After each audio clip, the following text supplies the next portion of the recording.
Congress leader Jairam Ramesh has promised policy stability, simplest tax structures and jobs-linked incentives for manufacturing, along with PLI schemes continuing if the opposition alliance is voted to power. In a conversation with my colleague Parikshit Luthra, Ramesh also promised to continue with disinvestment and increase competition by privatizing state-run companies. Take a look. The corporate tax rates were reduced, but private investment has not boomed. There's no buoyancy in private investment. It's still stagnating at about 27 or 28% of GDP. And why are businessmen now going and seeking citizenship of Dubai and Singapore and other countries of the world? They should be investing in this country, no? We have to have a predictable tax regime.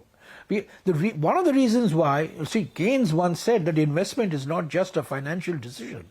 Investment is a psychological decision. And today the psychology in India is one of fear, is one of distrust, is one of suspicion. His extraordinary statement that the Prime Minister made a few days ago that, Adani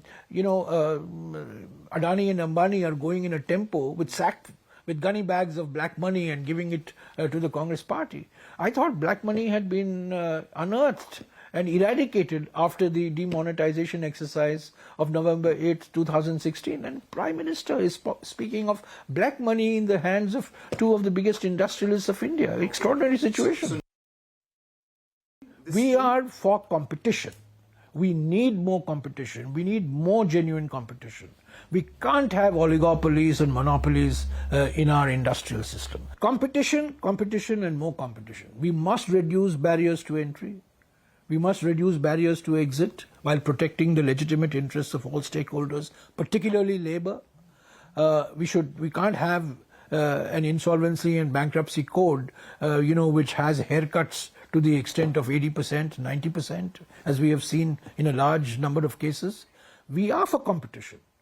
There will be a public sector in strategic sectors of the economy, certain strategic sectors of the economy. Public sector will be there.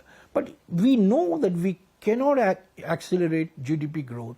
We cannot transit to an 8%, 9% rate of economic growth without strong, buoyant, expanding private investment. We're talking of compressing the number of rates. We are recognizing that we have to recognize you can't have a single rate like we have in other countries, in many other countries of the world. You will have one or two exceptions, one or two stated exceptions from the beginning, but by and large we have to reduce the number of rates, maybe one or max. You've got to have one rate, and then you must have one rate for what are considered to be goods that are consumed by the better off sections of society, and one rate which is lower than the revenue neutral rate for mass consumption goods. So we're talking of considerable simplification. I think you can catch that entire interview with Jairam Ramesh at 5 p.m. and 9:30 p.m. right here on CNBC-TV18.